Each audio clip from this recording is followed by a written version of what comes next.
2023 में 4 जुलाई से 31 अगस्त तक सावन का पवित्र महीना शुरू होने ही वाला है। इस वर्ष 2023 में तो 2 महीने का अधिक मास के कारण सावन हो रहा है। कुल मिलाकर दुर्लभ संयोग जो पहले कभी नहीं हुए थे, इस वर्ष 2023 में हो रहे हैं। कुल 8 सावन के सोमवार पड़ेंगे। भक्तजन कई तरह के नियम लेते हैं, कई उपाय, कई पूजा पाठ। महादेव की भक्ति में पूरा ब्रह्मांड समाहित होता है। महादेव भी इस पवित्र सावन के महीने में धरती पर विचरण करते हैं और महादेव सभी कष्टों का निवारण तत्काल कर देते हैं। आप सभी भी सावन के महीने में कुछ विशेष गलतियां करने से बचें। जाने अनजाने कुछ गलतियां हो जाती हैं तो ध्यान दें, क्योंकि पूजा पाठ में की गई गलतियां कहीं न कहीं कुछ न कुछ रोग दोष उत्पन्न करती हैं। इन सभी चीज़ों का आपको ज्ञान हो जाएगा तो हमेशा आपके लिए यह काम में आएंगी। तो देर न करते हुए शुरू करते हैं। सबसे पहले आप सभी से रिक्वेस्ट है, मंत्र दान जरूर से करें। कमेंट्स बॉक्स में श्री शिवाय नमस्तुभ्यम या हर हर महादेव लिखना न भूलें। जरूर से लिखें, निश्चित ही आपकी ग्रह दशा सुधरेगी और मैं भी इनको पढ़कर अपने आप को कृतार्थ महसूस करूंगी। तो आप सभी को जरूर से सब्सक्राइब, लाइक और शेयर चैनल को भी करना है, ताकि आप सभी नई नई जानकारी प्राप्त कर सके। जैसा कि इस वर्ष बहुत दुर्लभ संयोगों के साथ सावन शुरू हो रहा है, तो आप सभी को शिव तत्व तो अपने अंदर विराजमान करने के लिए सबसे पहले महादेव कहते हैं, निर्मल मंजन सो मोहे पावा, मोहे छल छिद्र कपट न भावा। अर्थात आप किसी भी पूजा पाठ में पहले बैठ रहे हैं या कोई भी कार्य कर रहे हैं, सामग्री ला रहे हैं, भले ही कम चढ़ाएं, कम लाएं, कोई दिक्कत की बात नहीं है। कम पूजा पाठ करें, परंतु सबसे पहले अपने आप को निर्मल करें, साफ स्वच्छ मन से पूजा करें, विश्वास रखें और साथ ही अपने मन से सबसे पहले दुर्व्यसन, जो झूठी बातें हैं, अहंकार है और साथ ही अन्य तरह की बातें हैं, वह सभी अभी के अभी परित्याग कर दें।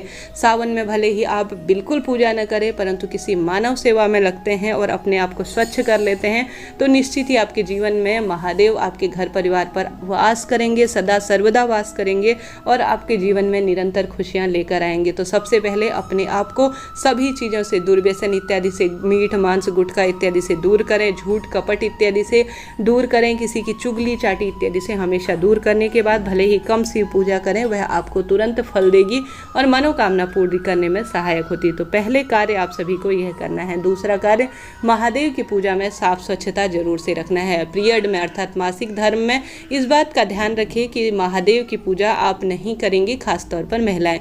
शिव पूजा का यह नियम होता है कि महिला जो है 5वें दिन अर्थात 4 दिन पूर्ण हो जाने के बाद, पूरी तरह से साफ स्वच्छ होने के बाद 5वें दिन से महादेव की पूजा कर सकती है। इस बात का ध्यान रखते हुए आप 5वें दिन से महादेव की पूजा करेंगे, उससे पहले नहीं। आपके नाम की अगर कोई पूजा पाठ रह रही है या कोई नियम ले रखा है तो आपके घर के अन्य सदस्य जो है इस पूजा को कर देंगे, परंतु आप इस पूजा को नहीं करेंगे। इस बात का ध्यान रखें। साथ ही प्रत्येक महिला इस बात का ध्यान रखे कि घर के प्रत्येक सदस्य को इस सावन के पवित्र महीने में या तो पंचामृत से अभिषेक कराना है या सामान्य जलाभिषेक कराने का नियम ले लेना है।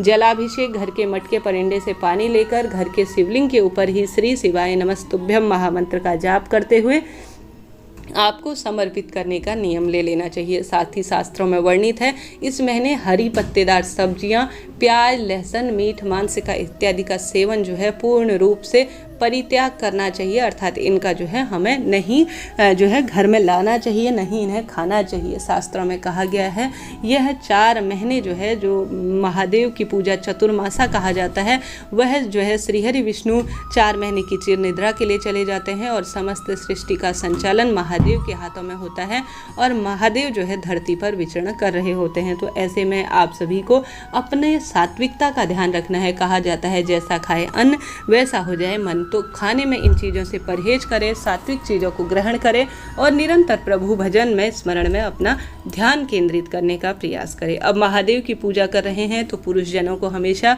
अपनी शिखा अर्थात अपनी चोटी को बांध कर जो है पूजा करनी चाहिए। महिलाओं को भी बाल बांध कर, अगर आप श्रृंगार युक्त हैं अर्थात आप सुहागिन हैं, तो आप सभी को जरूर से सिंदूर, टिकी, चूड़ी, मेहंदी इत्यादि लगाकर ही महादेव का पूजन करना चाहिए। अब सुबह सुबह महिलाएं क्या करती हैं, नहा धोकर बाल धोती हैं और जो है ऐसे ही मंदिर चल देती है। बालों से पानी टपकता रहता है और शिवलिंग के ऊपर जल समर्पित करने के बाद आपके जो शरीर से पानी टपक रहा है या जल की बूंद टपक रही है, वह भी शिवलिंग के ऊपर समर्पित होती रहती है। यह सही नहीं माना जाता। इसका आप सभी ध्यान रखते हुए यह कार्य करें। साथ ही हम सभी जानते हैं, महादेव की पूजा में केतकी के फूल समर्पित नहीं किए जाते। अब केतकी और कनेर के फूल में दोनों में अलग अलग अंतर है, इस बात का ध्यान रखिए।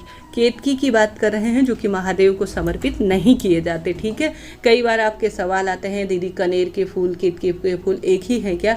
कनेर के फूल आप गूगल की मदद करें क्या होता है तो वह बता देगा, वह समर्पित होते हैं, जबकि केतकी के फूल महादेव के शिवलिंग के ऊपर समर्पित नहीं होते। गूगल की मदद लीजिए, उसमें देखिए कौन सा फूल समर्पित करना है कौन सा नहीं, इसका दोष उत्पन्न होता है, ऐसा शास्त्रों में वर्णित होता है।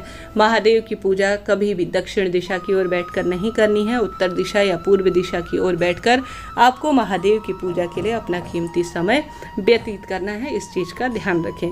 साथ ही शिवलिंग पर जल समर्पित कर रहे हैं तो दूध, दही, घी, शक्कर इत्यादि अगर पंचामृत बना रहे हैं ना तो तांबे के बर्तन में नहीं डालें, ऐसा शास्त्र प्रमाण कहता है, इसका दोष है।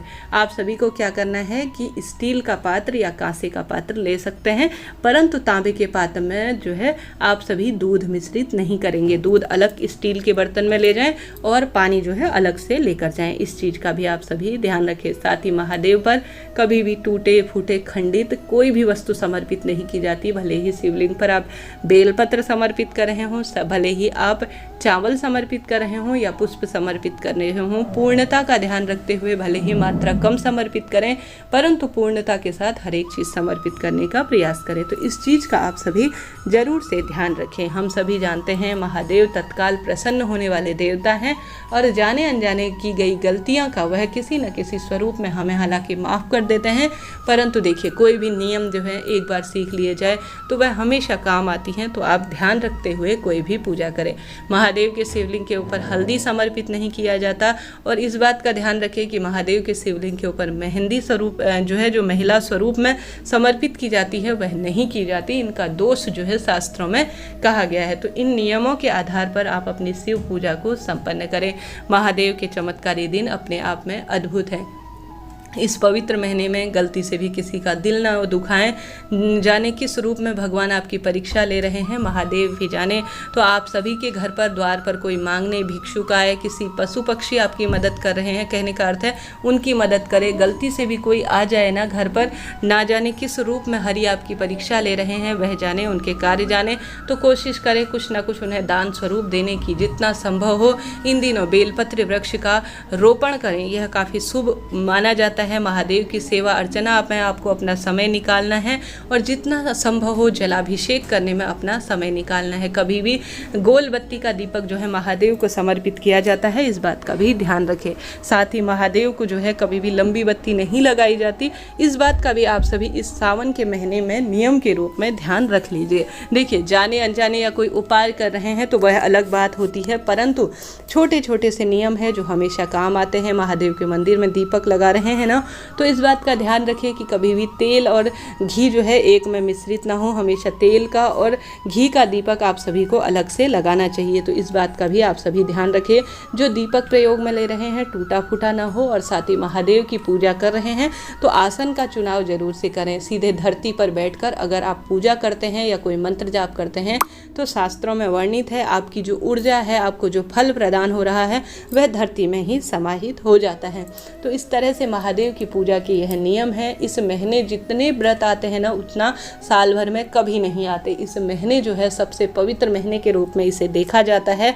अपने आप में यह दिव्य अमृत के रूप में यह महीना है। इस महीने को छोड़िएगा नहीं, कुछ ना कुछ सरल से कार्य। साल भर में आने वाला यह दिव्य महीना इस बार तो चमत्कार की तरह हो रहा है। तरह तरह की कावड़ यात्रा, महादेव के भजन, महादेव के कीर्तन, महादेव की पूजा, अभिषेक के लिए इस महीने को निकालें और भूल चूक के लिए अंत में क्षमा प्रार्थी हूँ ऐसे कहते हुए महादेव का धन्यवाद करें। महादेव की पूजा का कोई नियम ले रहे हैं तो इस भावना से ना लें कि इसके बदले मुझे मिलेगा। गुरु जी कहते हैं हमेशा महादेव जो है किसी भी रूप में लालची नहीं है।